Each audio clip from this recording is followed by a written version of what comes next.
ይህ አሁን የደረሰን ሰበር ዜና ነው። በሶማሊያ ፌዴራል መንግስት እና የደቡብ ምዕራብ ግዛት መካከል ውጥረት መንገሱ ተነግሯል።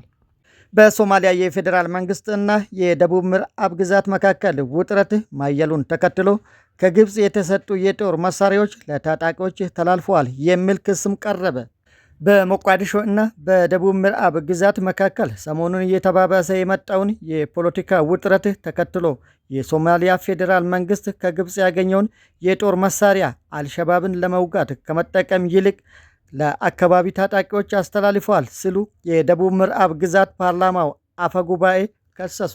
የሚቀጥለው ወሬያችንም ሰበር ዜና ነው። አሁን የደረሰን የኤርትራ ወታደራዊ ልዑካን መቀሌ መግባታቸው ታውቋል ወይም ተነግሯል። የኤርትራ ወታደራዊ ልዑካን መቀሌ መግባታቸውን የዘገበው የአፍሪካ ኢንተለጀንስ ነው።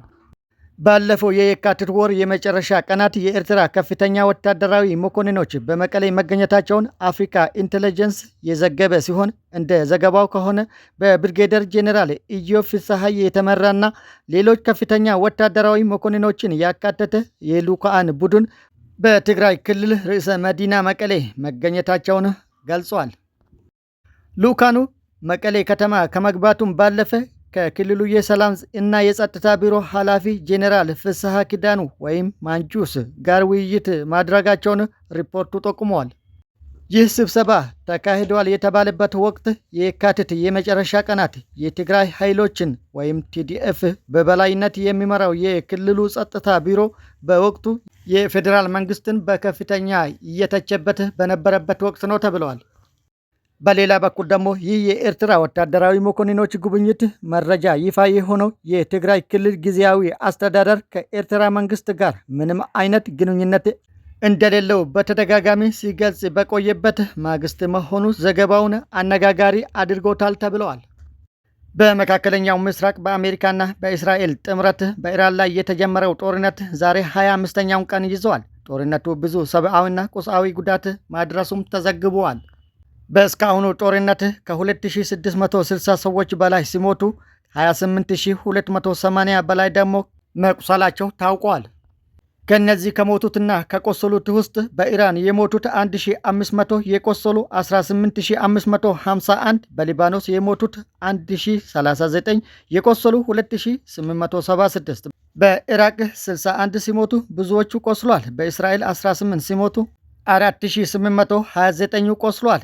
13 የአሜሪካን ወታደሮች ሲሞቱ ከ200 በላይ መቁሰላቸው ደግሞ ተዘግቧል።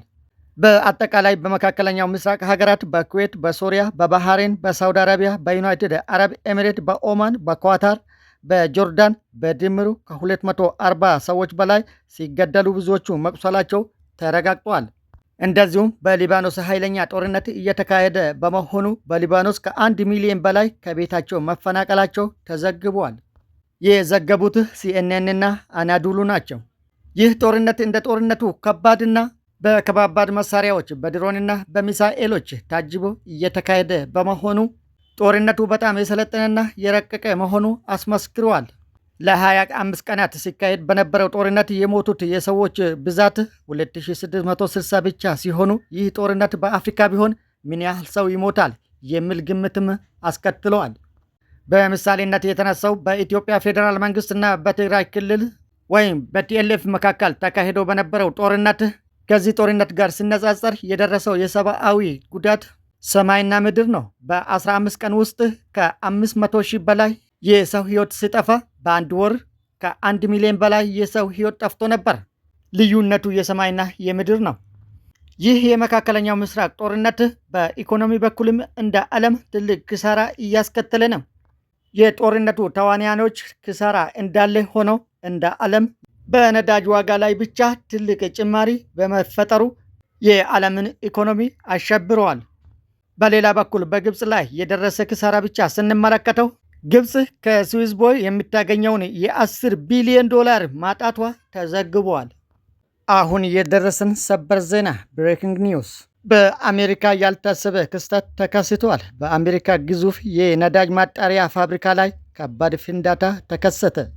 በአሜሪካ ቴክሳስ ግዛት ፖርት አርተር በሚገኘው በቫሌሮ ኤነርጂ በሚተዳደረው ግዙፍ የነዳጅ ማጣሪያ ፋብሪካ ላይ በደረሰው ከፍተኛ ፍንዳታና የእሳት አደጋ አካባቢው በጭስና በድንጋጤ ተውጦ ውሏል። የአደጋው መንስኤ እስካሁን አልተረጋገጠም ወይም አልታወቀም። ቢሆንም የአደጋው ዝርዝር መንስኤ የመጀመሪያ ደረጃ ምርመራዎች እንደሚጠቁሙት አደጋው የተከሰተው በፋብሪካ ውስጥ ባለው የኢንዱስትሪ ማሞቂያ ማሽን ወይም ሂቲንግ ዩኒት ብልሽት ሳይሆን አይቀርም ተብሏል።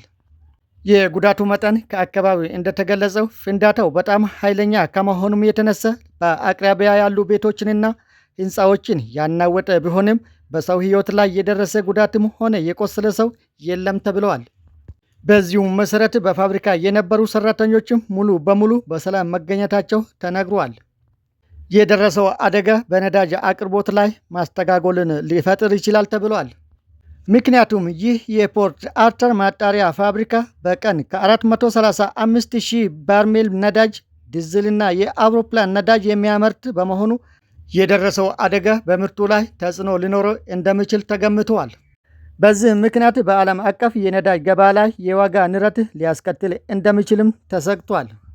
ሌላው ሰበር ዜና ደግሞ በአሜሪካና በእስራኤል ጥምረት በኢራን ላይ የተጀመረው ጦርነት አጀማመሩ ውዝግብን አስነስቷል።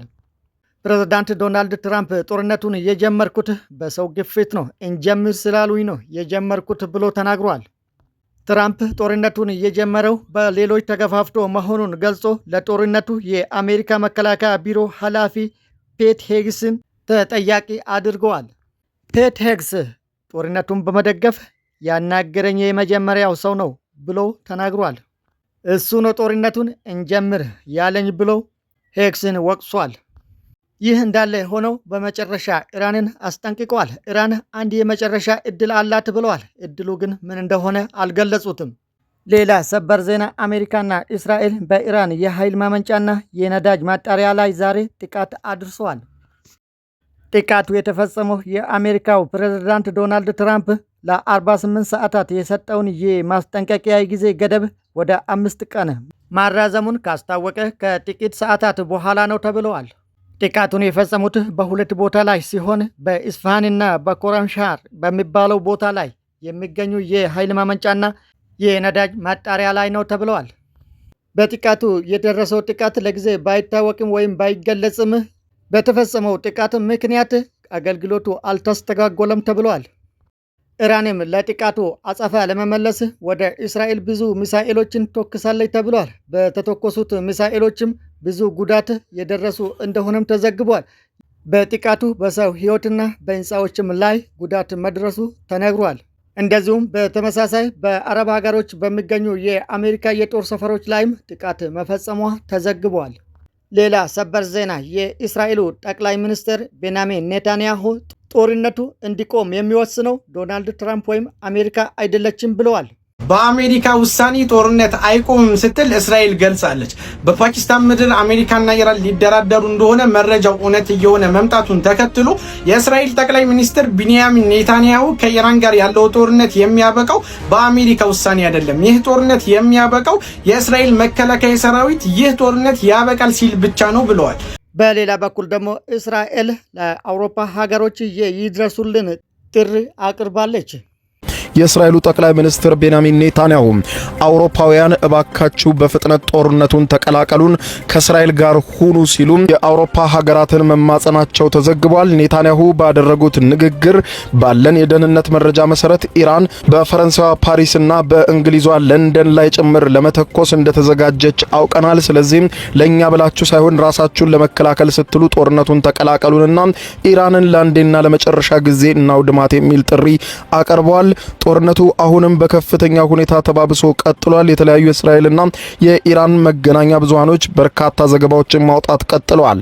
ለአሁኑ የያዝነው ዜና የእስካሁኑ ነው። ደህና ሁኑልን።